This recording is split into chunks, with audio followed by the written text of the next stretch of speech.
Saludos, estamos en Diálogo Abierto. Soy Javier Gómez. Hoy hablamos con la asambleísta y enfermera Karinés Reyes acerca de los acuerdos laborales que lograron acabar la huelga de enfermeras, enfermeros y trabajadores de salud en los hospitales Montefiore y Monte Sinaí. Luego hablamos con la artista visual Sofía Gallizá Muriente acerca de una nueva exhibición sobre el arte puertorriqueño después del huracán María que estrena en el Museo Whitney. Quédate con nosotros, que ya empezamos con Diálogo Abierto. Soy negro, blanco, taíno, mulato, caribeño, bueno, latinoamericano, dominicano. Arroz con huevos, tambor y mambo, soy sincero.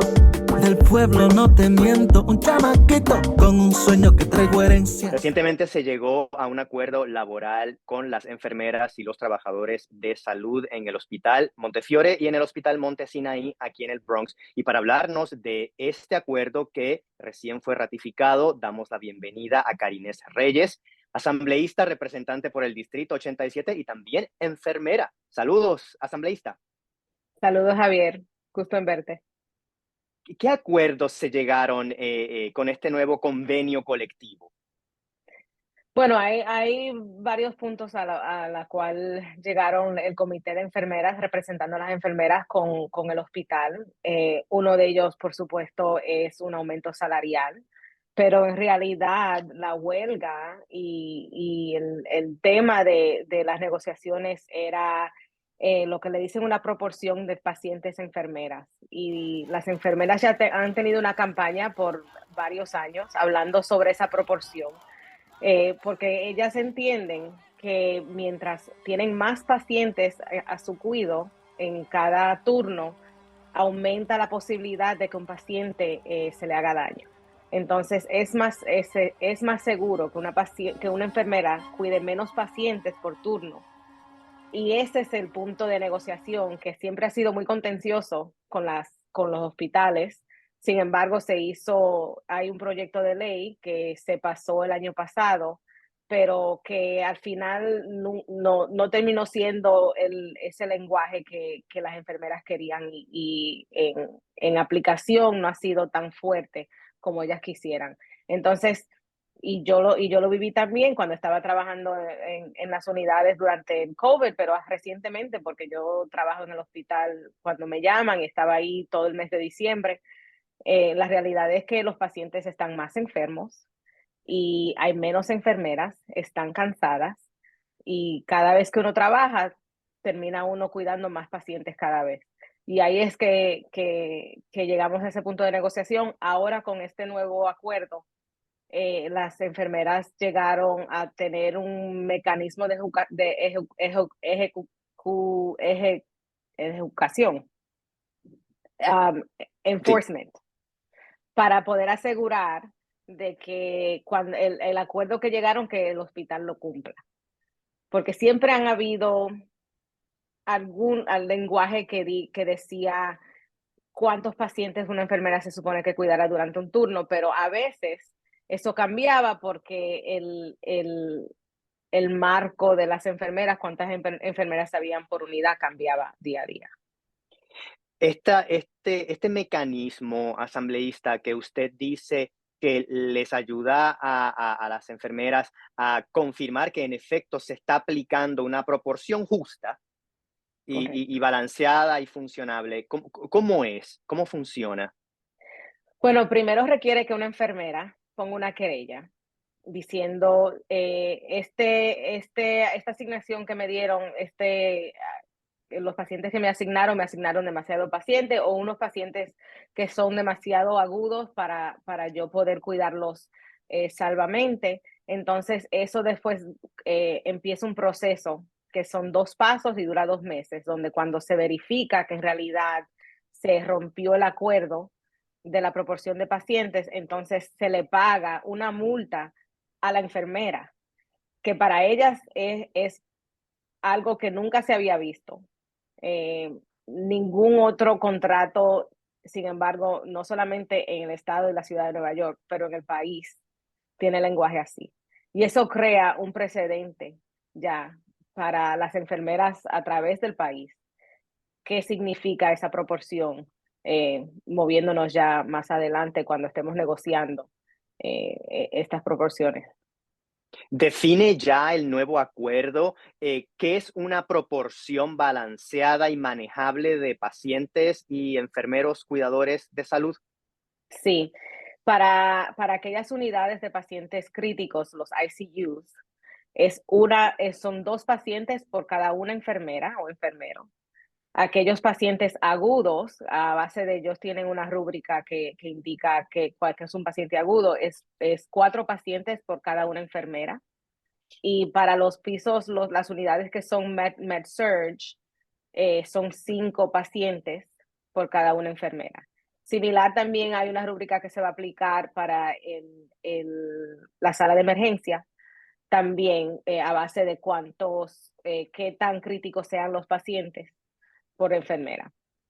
También, por ejemplo, en el Hospital Montefiore se llegó a un acuerdo donde ellos van a abrir otra unidad en el hospital primario, que es el que está en Gun Hill Road, para asegurarse que no haya esa sobrepoblación de enfermeros, de pacientes en la sala de emergencia.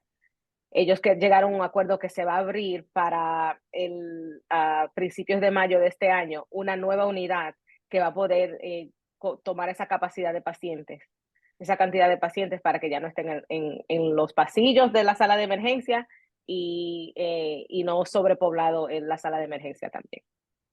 Asambleísta, usted es enfermera particularmente en Montefiore. Fueron 3 días de huelga y en esos 3 días la huelga hizo titulares nacionales. La cobertura noticiosa fue impresionante. Pero ¿cómo fueron esos 3 días para ustedes, los que estaban allí? A pesar de que estaba frío, pero fue muy solidario y las enfermeras entendían que estábamos luchando no solamente por nuestra profesión, pero por el cuidado y el bienestar de los pacientes de nuestra comunidad, que se merecen que cuando ellos vayan al hospital tengan una enfermera, un enfermero y todo el personal médico necesario para atenderlos, para evitar que haya cualquier error en su cuidado.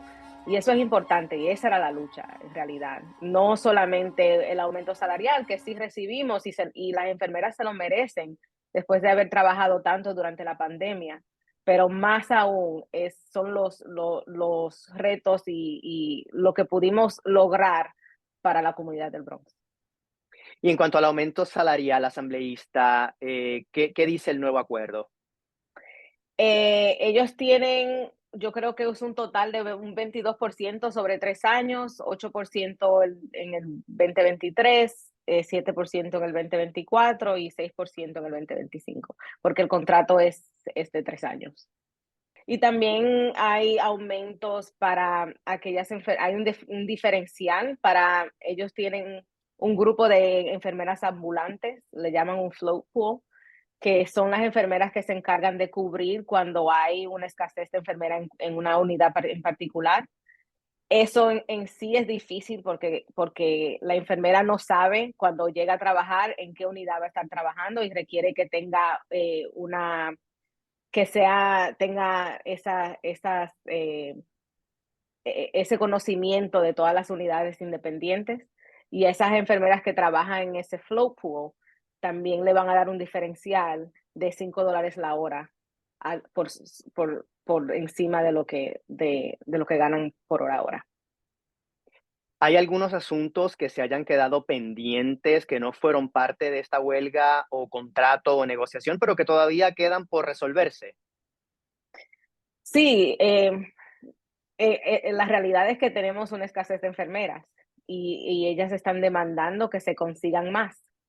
Y eso ya es un poco más difícil porque uno tiene que asegurarse que se estén entrenando las enfermeras a nivel escolar, y también cómo traerlas a que trabajen en hospitales de la ciudad de Nueva York.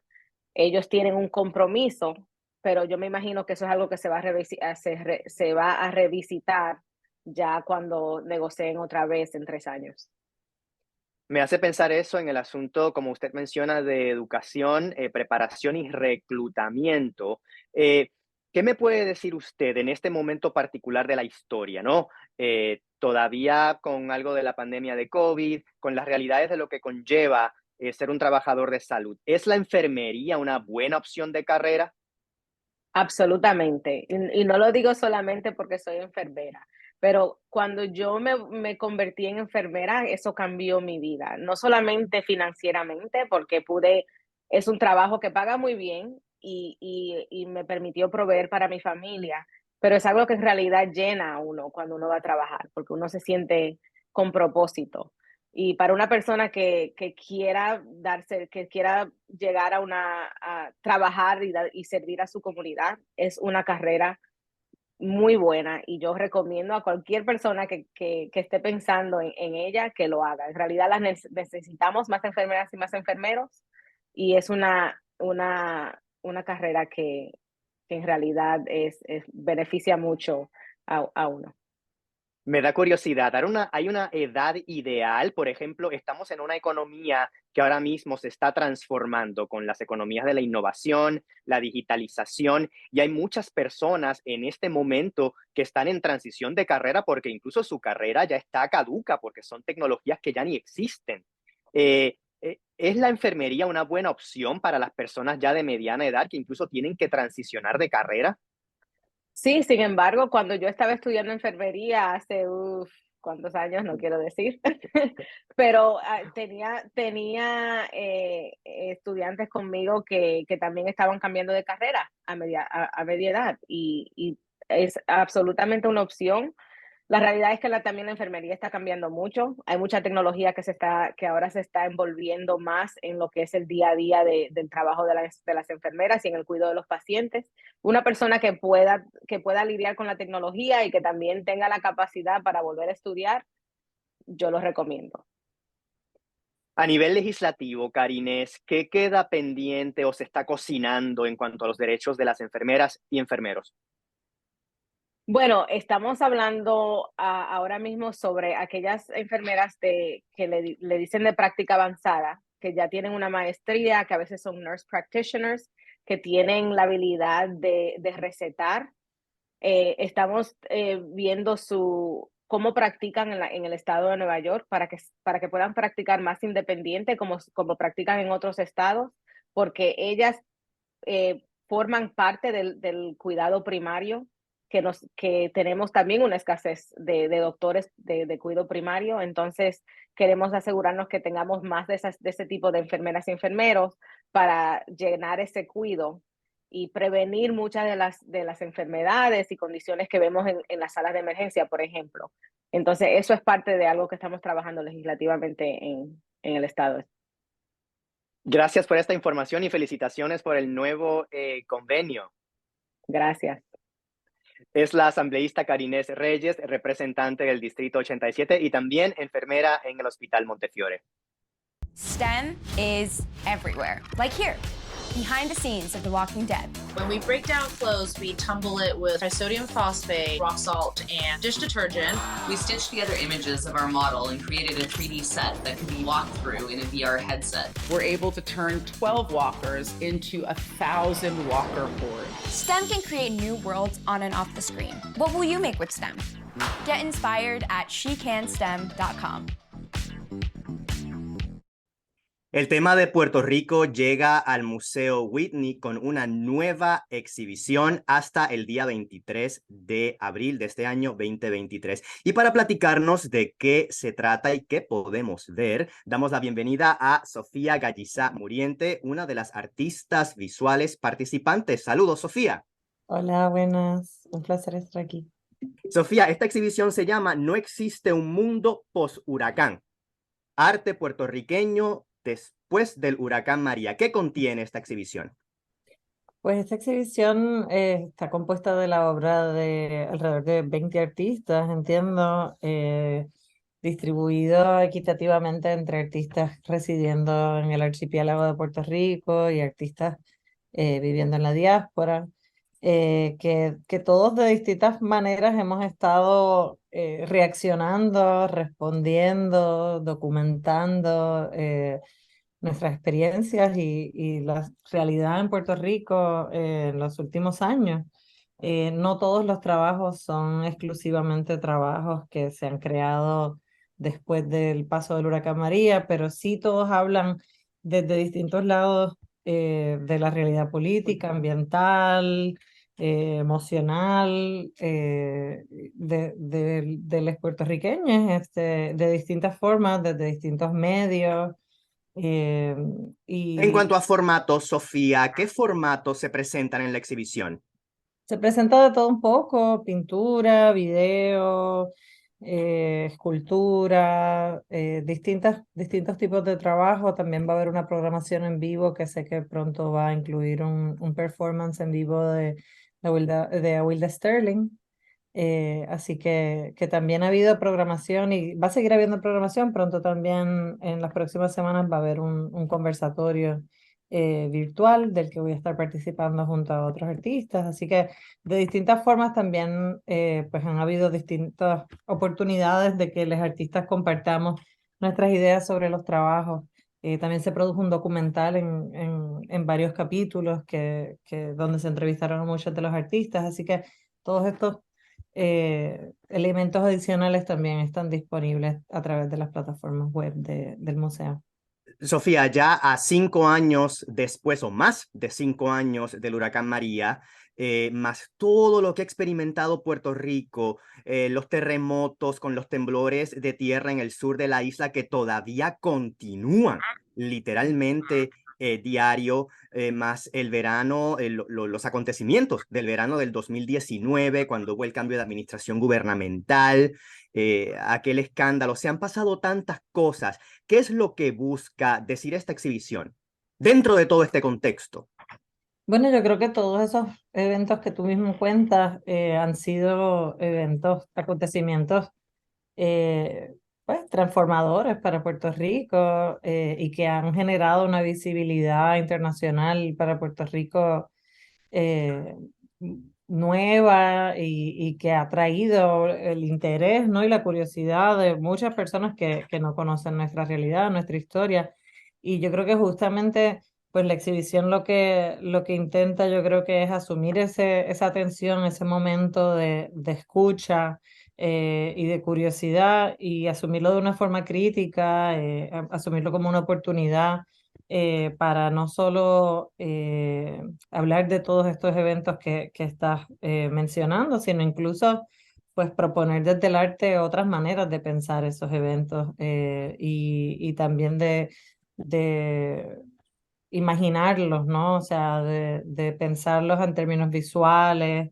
Y yo creo que eso es una cosa bien importante que están haciendo los artistas de la exhibición, es también proponiendo otros imaginarios visuales para Puerto Rico, otras maneras de contar nuestra historia, nuestra realidad, que sirvan, ¿no?, de testimonio.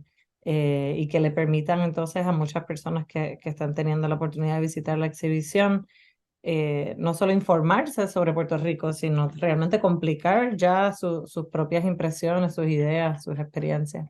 ¿Por qué es importante, Sofía, que el público desarrolle este conocimiento de lo que es la situación real actual de la isla? Bueno, yo pienso como puertorriqueña que quiere un mejor futuro para Puerto Rico y que quiere que se resuelvan muchos de nuestros amarres coloniales también con Estados Unidos. Pues pienso que una de las razones por la que es fundamental es porque justamente no tenemos poder político sobre nuestra situación, quienes vivimos en la isla, ¿no? Y es necesario que se dé a conocer nuestra situación también para que las personas que viven en Estados Unidos, que sí tienen pues por lo menos, poder electoral, político, que impacta esta situación, se reconozcan como implicados en esta situación y en esta historia. Pero también, pues, porque eh, es muy fácil aplanar y simplificar las narrativas que se proyectan al mundo sobre un país como Puerto Rico, y creo que en los últimos años en particular, pues el discurso visual y mediático que ha dominado ha sido uno de crisis y tragedia, destrucción, dolor, y aunque todo eso es verdad, también es cierto que los puertorriqueños tenemos unas herramientas culturales bien poderosas que hemos ido desarrollando a lo largo de nuestra historia para resistir culturalmente, para sobrevivir, para celebrar, para asumir la muerte y el dolor, pero también tornarlo en espíritu de lucha y de resistencia. Y creo que la exhibición pues, habla un poco de todas estas cosas y recoge ejemplos de distintas maneras en que se dan todas estas cosas. Tu área de especialidad es precisamente el cine, el celuloide, la imagen en movimiento. ¿Cuál es tu aportación a la exhibición? Bueno, en la exhibición se exhiben 3 piezas mías creadas en los últimos años. Una de ellas es un video collage hecho con imágenes filmadas por de anuncios del Departamento de Turismo y del Departamento de Desarrollo Económico, hablando un poco sobre esos discursos visuales que se construyen desde la comercialización de Puerto Rico como un paraíso fiscal y un paraíso turístico. Otro de los videos que estoy presentando es una pieza de 16 milímetros expuesta a la sal, que es la primera pieza que yo produje después del huracán María y tenía que ver mucho con un proceso de reflexión acerca de justamente pues, las distintas maneras en que el clima parece condicionar la memoria en un lugar como Puerto Rico, ¿no? Donde el hongo y la humedad y el salitre están todo el tiempo pues comiéndose, ¿no? Como la evidencia material de la historia, ¿no? Y qué implicaba eso en un momento como el de María, donde había un sentido de pérdida tan amplio, ¿no? Y entonces la pieza más grande que se presenta en la exhibición es una película de 40 minutos que se llama Celaje, que continúa esas experimentaciones con el biodeterioro del celuloide, pero también pues las amplía para pues, conectar distintas historias y distintas figuras que yo estuve documentando por mucho tiempo, incluyendo a mi abuela, incluyendo también a mi papá, pero conectando las muertes de ellos y esas pérdidas personales e íntimas con un sentido de pérdida y una presencia de la muerte mucho más amplio que hemos estado sintiendo a nivel colectivo en Puerto Rico en los últimos años, ¿no? La exhibición incluye a artistas puertorriqueños residentes en la isla y también acá en Estados Unidos en la diáspora, o que mucha gente prefiere decir familia extendida, no necesariamente diáspora. ¿Qué significa, Sofía, para ti como artista y para algunos de ustedes o para todos estar en el Whitney? Bueno, yo creo que significa muchas cosas, ¿no? Y creo que no me atrevería a hablar a nombre de más nadie, más que de mí misma, ¿no? O sea, yo personalmente, por ejemplo, no me identifico como americana y el Whitney pues sí es el Museo de Arte Americano, pero sí entiendo que es bien importante que se hable en un espacio como ese de Puerto Rico y que nuestras historias, nuestra producción artística ocupe espacio en un lugar como ese para también complicar las narrativas sobre lo que es la historia o el impacto, el alcance de Estados Unidos, ¿no? Bueno, una amiga antropóloga puertorriqueña, Yarimar Bonilla, me comentaba, por ejemplo, cómo ella ha enseñado a veces en facultades de estudios americanos y decía, a mí me gusta que me pongan a enseñar en facultades de estudios americanos porque el mero reconocimiento de Puerto Rico como un tema que atender dentro de esos espacios es un reconocimiento de una relación colonial imperial entre Estados Unidos y Puerto Rico. O sea que para mí, pues, funciona en un sentido similar, ¿no? Obviamente el Whitney también es un museo con una muy larga historia y una plataforma muy grande de arte en Estados Unidos y pues, sabes, yo pensaría que ya era hora, ¿no? Mucho se ha hablado de cómo esta exhibición es la primera exhibición en 50 años de arte puertorriqueño en una gran institución de arte en Estados Unidos. Y definitivamente no debería ser la única, ¿no? No es una exhibición que compensa por todas las que no se han hecho antes, sino que es una exhibición que realmente atiende muy bien un momento muy específico en la historia de Puerto Rico y la historia del arte puertorriqueño, pero que nada, que tenemos que seguir haciendo espacio, ¿no? Y faltan muchas otras obras y historias por contar. Sofía, el título de la exhibición es muy sugestivo. Es No existe un mundo post-huracán. Sé que proviene de un poema y nosotros no somos los autores. Y la verdad es que no existe un mundo post-huracán, pues sí existe porque la gente tiene que vivir en un mundo post-huracán, pero al mismo tiempo, si lo ves desde la perspectiva de posibilidades, no existe porque es un mundo que aún está por crear. Sí, yo creo que, o sea, tanto Raquel Salas Rivera, el poeta que escribió ese verso, como Marcela Guerrero, la curadora de la exhibición que lo escogió, ¿no? Yo creo que han propuesto muchas lecturas interesantes de lo que significa el verso.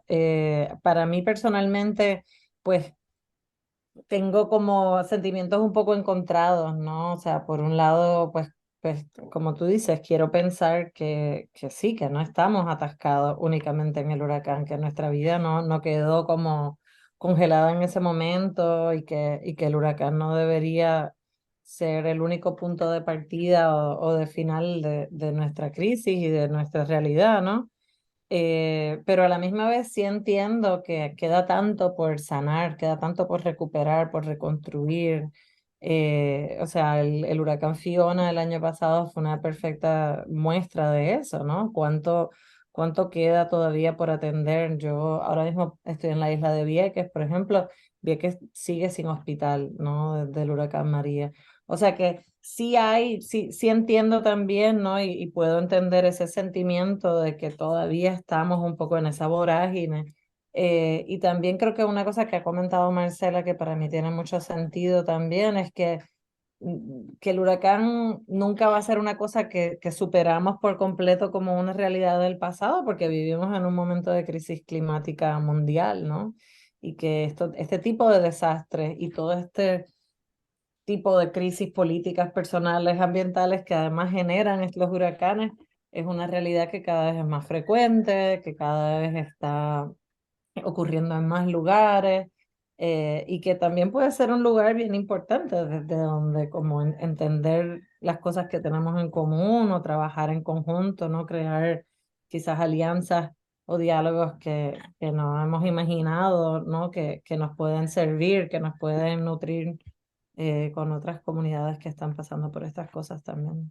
Gracias de veras por esta información, Sofía Gallizá Muriente, artista visual, participante en la exhibición No existe un mundo post-huracán en el Museo Whitney. Un placer.